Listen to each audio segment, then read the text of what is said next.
Le village des recruteurs est ici, place Péberlan, avec bien la gendarmerie. Bonjour. Bonjour monsieur. Gendarmerie nationale avec Patrick Cognier, vous êtes chef de centre et vous, votre mission, c'est de promouvoir les métiers de la gendarmerie. Parfaitement. Mon métier, en fait, c'est la promotion des différents métiers, des modes de recrutement de la gendarmerie. En revanche, sur l'ensemble de la région Aquitaine, c'est-à-dire le département de la Dordogne, le département de la Gironde, des Landes, du Lot-et-Garonne et également des Pyrénées-Atlantiques. Pour ce faire, oui. si vous voulez, je me déplace essentiellement dans les lycées, qu'ils soient général, techno ou professionnels, dans les différentes universités, également sur Sciences Po à Bordeaux.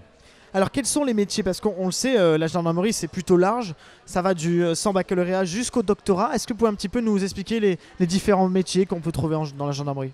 Parfaitement. Alors tout d'abord, si vous voulez, c'est un métier qui est lié à ce qu'on appelle la sécurité publique générale.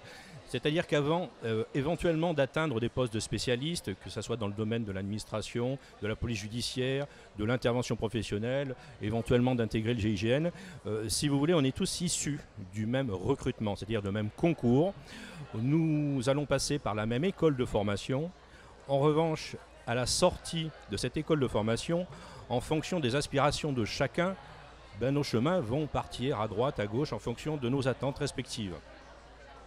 Donc effectivement, le travail au quotidien consiste à essayer de faire un profilage en fonction de l'âge des candidats, en fonction de leur niveau d'études également, pour les conseiller et éventuellement leur donner la possibilité de préparer du mieux possible et de réussir ce concours.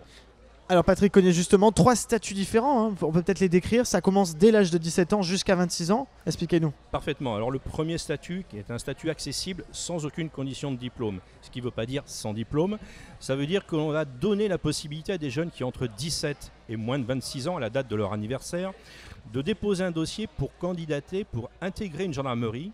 Juste pour voir en fait, hein, c'est ça. Alors, voir, je n'aime pas trop le terme voir, c'est un statut professionnel. C'est-à-dire qu'on va leur donner une tenue de gendarme, ils vont participer à toutes les missions du gendarme. En revanche, ce qui régit les règles d'activité du gendarme, c'est ce qu'on appelle le code de procédure pénale, va limiter un petit peu leur activité, mais va leur permettre de tout voir, mais de tout faire également aux côtés d'un gendarme. C'est-à-dire que ce gendarme sera là pour les encadrer, pour vérifier leur activité et vérifier la légalité de ce qu'ils font. Alors ça sert à quoi justement cette période-là? Alors ça permet surtout à ces jeunes de pouvoir faire ce métier de gendarme et de vivre au quotidien aux côtés d'un professionnel de la sécurité publique et de vivre les différences qui existent entre l'image de la gendarmerie qu'il a dans sa tête, qui provient peut-être de médias, qui provient peut-être de la famille, de son entourage proche. Quels sont les clichés que souvent vous trouvez autour de la gendarmerie? Le cliché le plus commun, c'est le cliché de la verbalisation, qui représente en fait une part très faible de l'activité d'un gendarme. Aujourd'hui, la verbalisation, c'est moins de 5% de l'activité.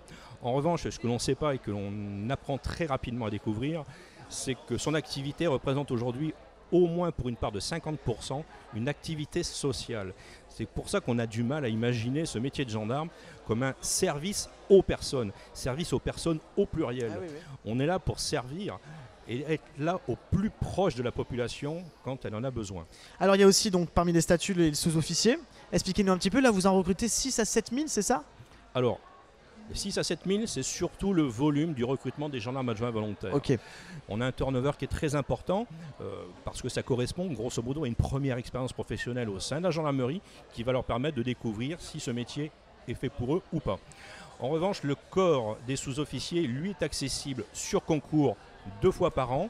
On est également sur des gros volumes de recrutement mais qui sont déterminés exclusivement par un arrêté qui sort au préalable. Donc ça, c'est la volonté gouvernementale. Selon l'actualité, quoi. Parfaitement.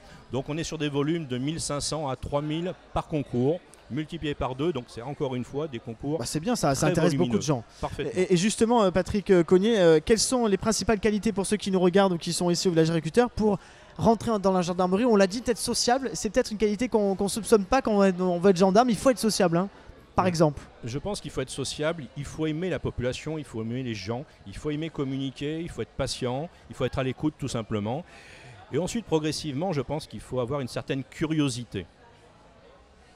Alors il y a aussi la dernière particularité des statuts, le 3e, où là il y a moins de recrutement forcément. Alors parfaitement, le troisième concours, c'est un concours qu'on appelle le concours d'officier de gendarmerie qui est proposé à des universitaires. On leur demande d'avoir moins de 27 ans et d'être titulaire au minimum d'un bac plus 5 années d'études, c'est-à-dire un titre de master deuxième année ou un titre d'ingénieur. On est sur des volumes assez faibles, effectivement, de 20 à 25 par an. On a plutôt tendance à promouvoir des carrières d'officiers issus de l'interne, c'est-à-dire des femmes et des hommes qui ont déjà une expérience professionnelle. Alors Patrick Cognet, on va rappeler peut-être le site internet parce que vous l'aurez compris, hein, la gendarmerie recrute. Beaucoup de gens aussi viennent vous voir parce que ça attire aussi ces métiers quand même et c'est tant mieux. Le site internet? Alors le site internet lagendarmerierecrute.fr. On a également un bureau place Péberlan, là où nous sommes actuellement, au numéro 18. Numéro 18. Qui est ouvert en permanence, même pendant les vacances scolaires, du lundi au vendredi. Voilà, c'est noté. Je crois qu'on a tout dit. Merci beaucoup en tout cas, Patrick Cognet. Une interview à retrouver sur notre site, le village des recruteurs. Merci.